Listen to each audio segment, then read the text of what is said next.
안녕하세요, 홍센입니다. 여러분은 어느 세대에 속하시나요? X세대이신가요? 아니면 Z세대? 혹은 50대이시거나 60대 이상 세대에 속하시나요? 지금 대한민국의 새삼 세대론이 뜨겁게 달아오르고 있습니다. 여기 3명의 저자가 함께 머리를 맞대고 해부한 세대가 있습니다. 어느 세대일까요?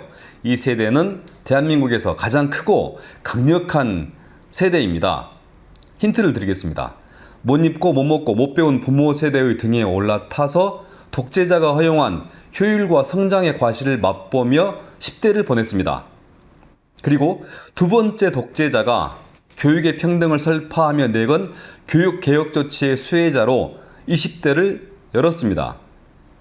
세 번째로 절반의 독재자가 내민 200만원 아파트 건설 카드와 청약 통장 덕분에 내 집을 마련하고 일찍 중산층에 들어갔습니다.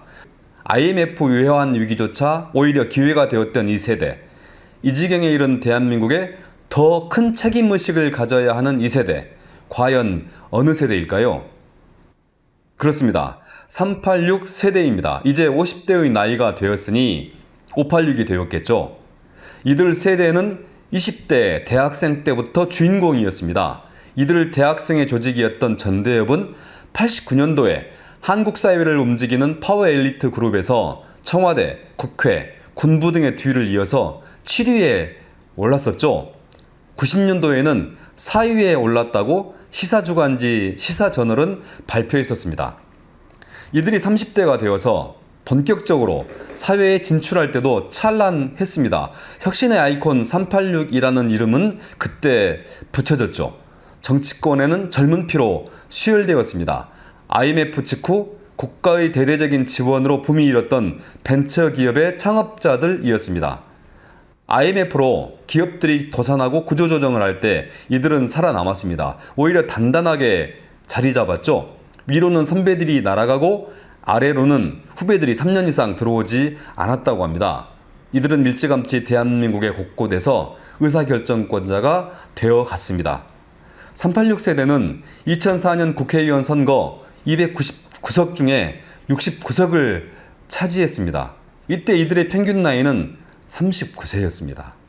그리고 2016년 20대 총선에서 50대는 161석을 차지하여 과반을 훌쩍 뛰어넘었습니다. 지난 총선 기준으로 대한민국 유권자 수는 약 4,200만 명이 좀 넘습니다. 그냥 4,200만 명으로 잡아보죠. 그중 386 세대는 약 860만 명입니다. 유권자 수 기준으로 20%를 차지하는 거죠. 인구 비율만 보면 60석 정도를 차지하면 되는데 사실 50대는 어느 사회든 의사결정에서 프리미엄을 가지고 있으니 좀 더 많아집니다. 하지만 161석으로 과반을 뛰어넘는 것은 우리 한국에서 그것도 지금밖에, 여러분 지금 화면에 도표 보이시죠? 이 도표는 뭘 말하고 있습니까? 좀 세게 표현하면 전 세계사적으로 특정 세대가 국회의석을 과반 이상 독점한 곳은 지금 여기 대한민국밖에 없다는 것을 증명하고 있습니다. 지금 386 세대는 이 저자들의 말대로 현재의 대한민국에 책임이 있습니다. 현재의 대한민국은 이들이 20대부터 꿈꾸었던 사회가 아니에요. 그들은 말합니다. 2019년 오늘 1억 원에 육박하는 등록금을 내고 대학 졸업장을 받아도 취업이 어렵습니다. 같은 노동을 하고도 신분에 따라 임금이 달라요. 결국 노동을 해도 나아지지 않는다는 암울함을 갖고 사는 이들이 많아졌습니다. 부동산이 없다면 돈과 계급을 앞세운 갑질과 인격 모독에도 그러려니 하는 게 편한 세상이 됐습니다. 386 세대 유감, 이 책을 쓴 3명의 저자들이 보기에도 대한민국은 헬조선입니다. OECD 국가 중 자살률 압도적 1위, 출산율 최하위, 그리고 만족도 최하위라는 이 3가지 수치는 2019년 현재 대한민국의 슬픈 풍경입니다. 직장, 연애, 결혼, 그리고 그 외 많은 것을 포기한 N4 세대라는 말, 이번 생은 망했다는 이생망이라는 한탄은 헬조선의 단면입니다. 그렇다면 이 상황을 누가 책임져야 할까요?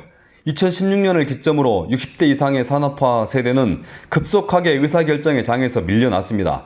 국회에서 의석수도 줄어들었고 그들의 사회적 권위도 심각하게 실추되었습니다. 이제 현재의 대한민국에 책임을 져야 하는 사람들이 분명해졌습니다. 재론의 여지가 없어졌죠. 변명의 여지도 물론 소멸되었습니다. 현재의 대한민국에 책임을 져야 하는 사람들은 바로 386 세대입니다. 3명의 저자들이 보기에 그들은 뜨거운 청년의 시대를 보냈습니다. 자유와 정의, 민주주의를 위해 청춘을 불살랐지요. 그것에 존경스럽고 또한 부러운 눈길을 보냅니다. 그러나 저자들이 보기에 386은 운이 역색에 좋은 세대였습니다. 그들이 가는 길은 꽃길이었습니다. 20대의 민주항쟁조차 영광스러운 길이었습니다. 그리고 저자들은 386 세대의 위선을 분석합니다. 거대한 악과의 싸움이 끝난 후 그들은 소악에 탐닉했습니다. 자신들의 강력한 네트워크로 초원의 먹잇감을 독점했습니다. 이상은 머릿속에만 있고 생활은 자신과 가족의 이익이었습니다. 비정규직, 파견직, 임시직이라는 괴물 덩어리도 386 노조와 결탁한 것입니다. 스카이캐슬로 대변되는 최악의 교육구조에서 386은 자유로울 수 없습니다. 최악의 수치들이 386의 생애와 계속 오버랩되어 전개되었습니다. 프랑스의 68 세대는 교육 평등이라도 이루고 쓰러졌는데 한국의 386 세대는 40년 동안 장기 집권하면서 오히려 극악한 교육 불평등을 초래하고 말았습니다. 소득 불평등을 이끌고 말았습니다. 그러나 386은 강력합니다. 여전히 그들은 세대 중에서 가장 압도적인 인구를 자랑하고 있습니다.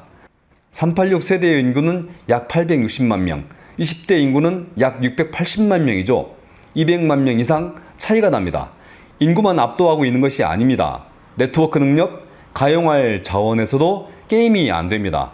그러니 헬조선의 책임을 통감하는 386들이 필요합니다.